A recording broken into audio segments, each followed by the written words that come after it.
Hello Targar friends, hey everybody, it's Jason Blaha here, and once again it's time for another Orc Mode workout, and today was Dynamic Effort Squat and Deadlift Day. Just a quick reminder for those of you who watch these videos, please remember to click like down below.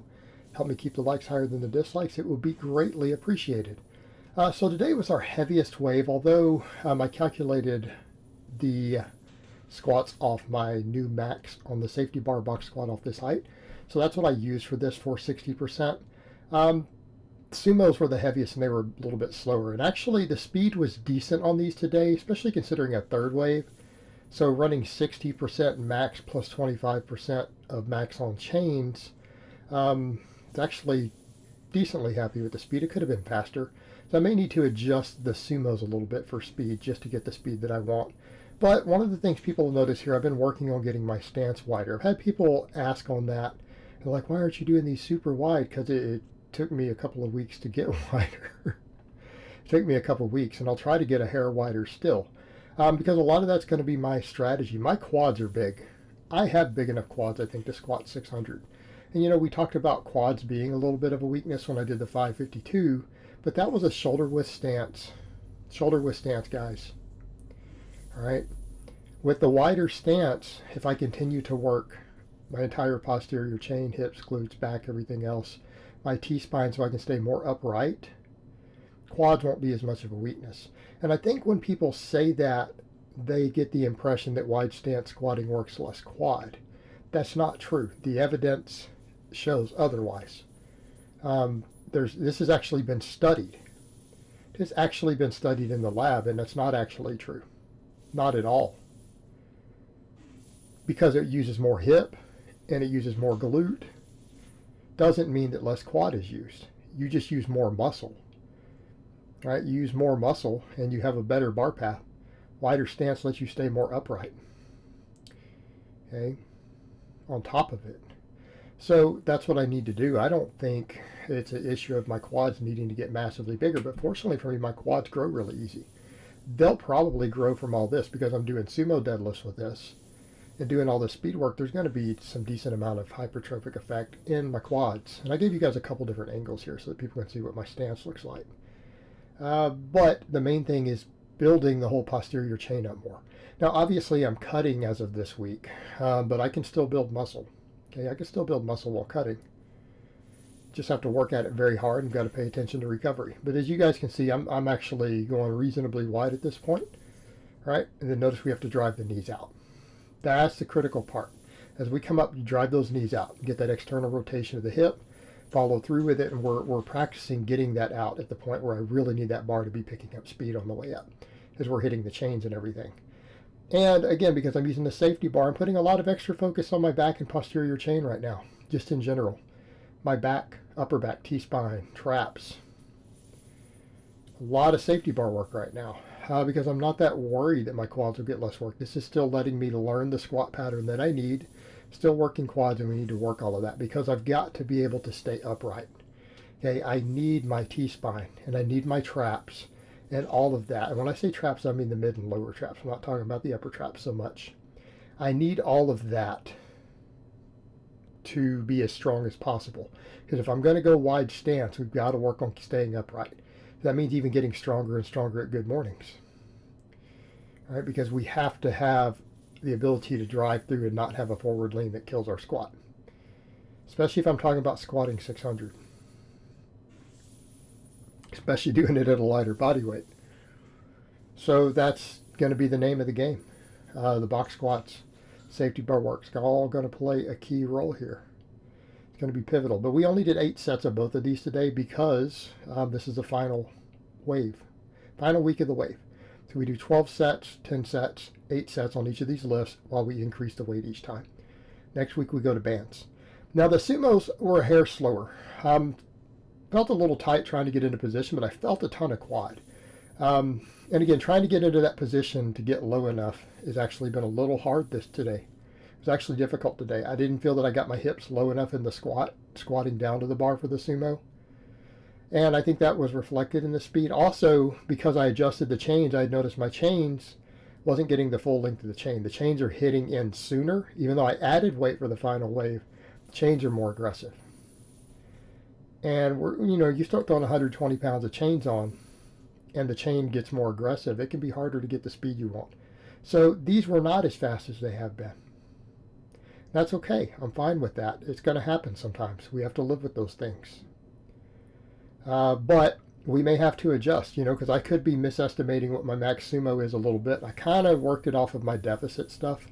My deficit deadlift, I assume that's what my sumo is, but I haven't been practicing sumo, so my max sumo could be less than that, in which case I need to slightly recalculate this to get a hair more speed.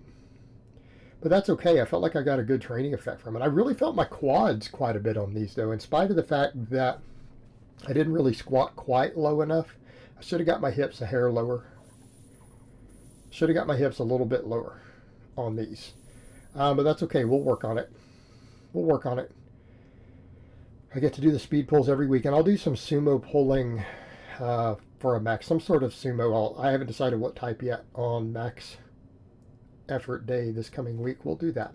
I don't know what I'm going to do yet. Maybe a block pull of some type. And I don't know what height. 1 inch, 2 inch. I could do some chains or bands. I don't know. I'll figure it out. I'll worry about it when the day gets there. But they got a little faster as I went. But like I said, they could have been a hair faster. They aren't as fast as they have been. But again, the final week of the wave with the chains a little more aggressive. So it's okay. I'm not worried about it. Again, we've got to get faster on all the speed work. This is only my first wave of doing it, and I haven't done it since like October. But it's going to be a mainstay. It's going to be a regular. I've got to work on that sumo technique a little bit. I'm a little bit too far forward. I have to get a little deeper in the squatting so I can pull back more. That does need to happen. I'm aware of that. And just a reminder, when people give me form advice, you better be a coach. And I think people don't realize that I usually ban people for that. And it's not to be a dick. It's that I have legitimate coaches who really and truly give me good form advice, who are a lot stronger than me. Like my 615 deadlift is a joke, right? So when I say there are coaches who are stronger than me, who are personal friends on my private Facebook and stuff, I get advice from those guys, right? So if you don't have some sort of way to prove that you're a coach on your name or something, I'm probably going to ban you. And it's not to be a dick. It's just that, you don't need to be giving people advice. You don't need to be giving advanced athletes who are trying to become elite, who are coaches themselves, advice. You don't need to do that. Put your real name up there. Put videos of your clients or you lifting. Needs to be on your thing. And that's only fair. And that's to anybody. Any of you giving form or technique advice or anything else to people on YouTube, you need to have that up there. Okay? You need to. Or you don't give advice. That's what I recommend. It's just bad form to do so, because you could be giving bad advice and people have no way to know who you are. Be reasonable about it. Show your 700 deadlift, your 600 deadlift. You better have that stuff up there. And people will say, well, you don't have to be strong to coach. That's true. So you need to have your clients up there then. Okay. So after that, we went to the good mornings. I went up 5 pounds and I only did 4 sets today. My upper back was just, by the 4th set, it was shot. And I think because pulling against those chains and then doing the safety bar stuff, my whole T-spine was really, really fatigued. I only had 4 sets in me. I'm like, man, that's all I got.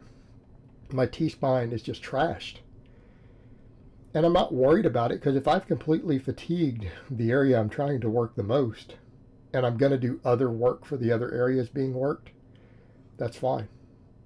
I quit at 4 sets. 4 sets of 10 for a supplemental lift like this, even though it's a critical one, it's not bad. We do it twice a week anyways. So I, again, had to just drop out of it.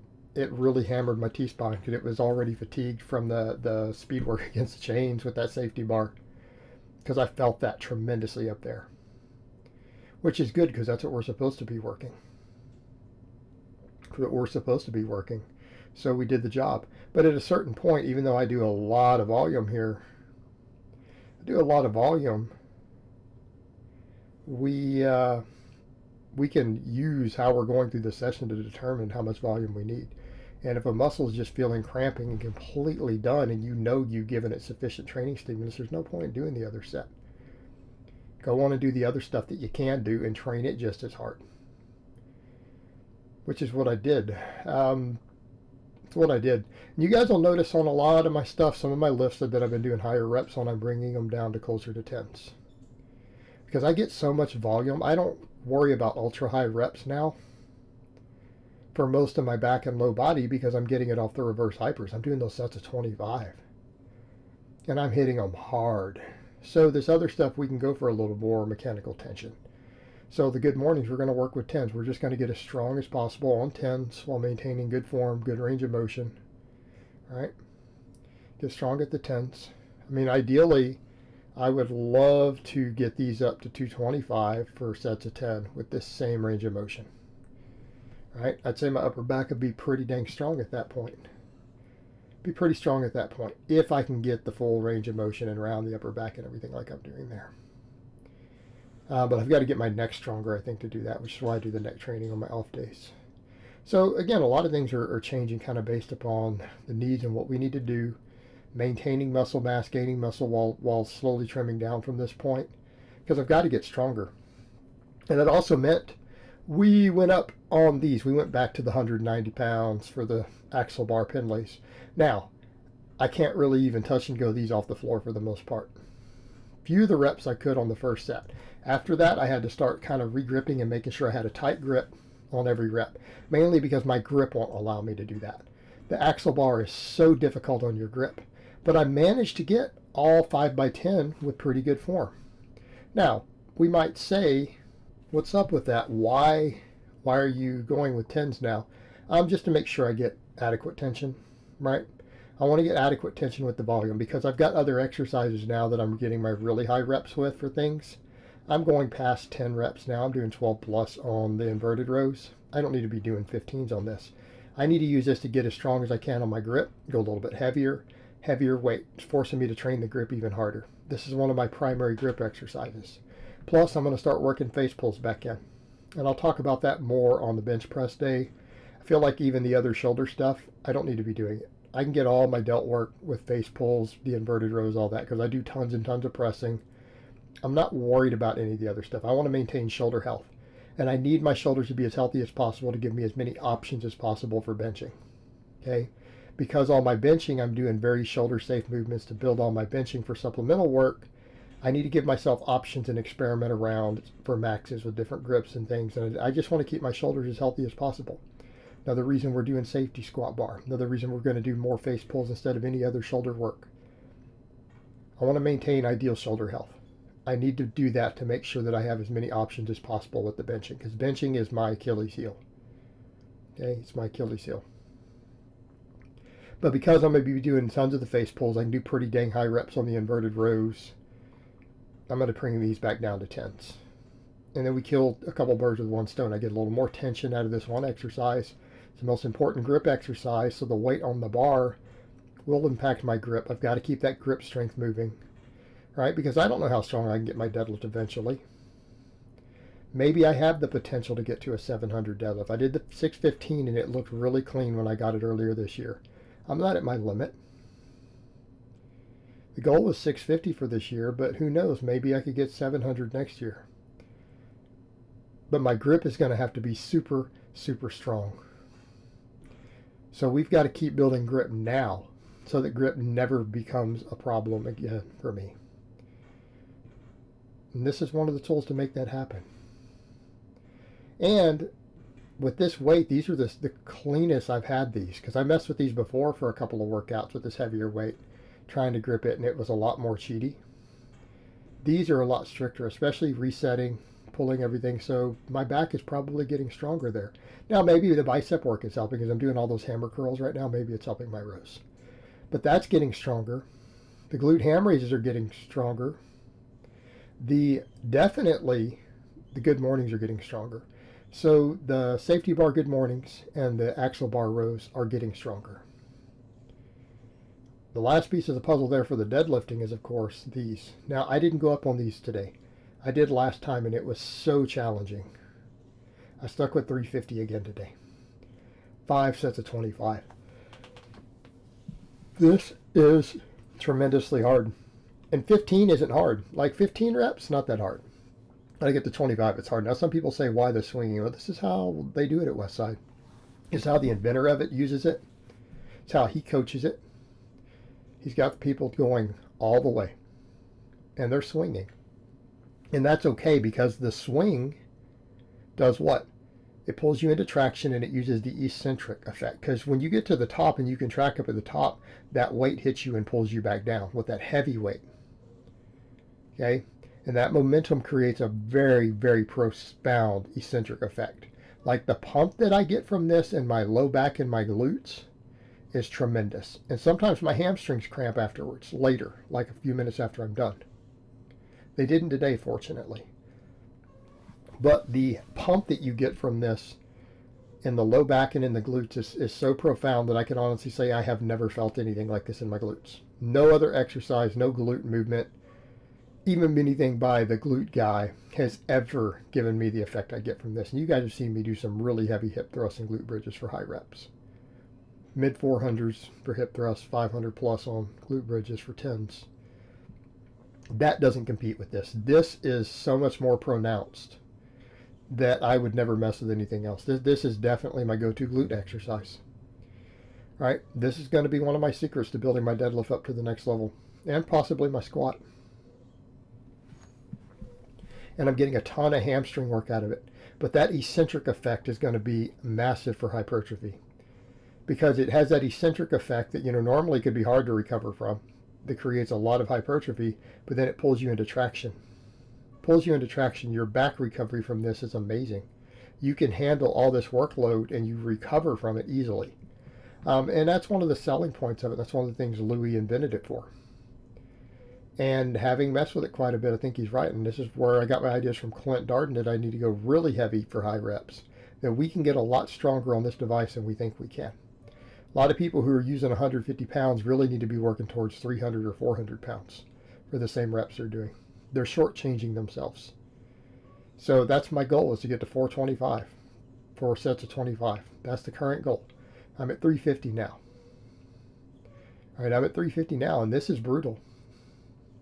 I know this is a restoration device, and people say, I bet it feels good. It feels good with lightweight. When you do 350 for sets of 25, the pump is intense, and it's not comfortable. It's hard, and it's hard to finish your sets. The last 2 sets, I was just straining through them, scared by the 10th rep that I wasn't going to be able to get all 25. And I managed to somehow. But again, this could be a game changer for me, and I think it's going to be, now that I'm using it correctly. Right? Because when I wasn't, I said, let me just cut the good mornings out and play with it, and then using 180 pounds. Of course I didn't get the proper effect. Wasn't doing enough work. But now we're doing a ton of work on this, and I do it for lighter weight on my off days for restoration. So we push this hard. This is ultra high workload on this on my 2 main training days. Use it to get bigger, to get stronger, to create a very, very tremendous hypertrophic effect in all those muscles to bring up my deadlift. All right, guys, well, that's really all I have to say on that today. I hope it's been informative, and I will talk to you guys next time.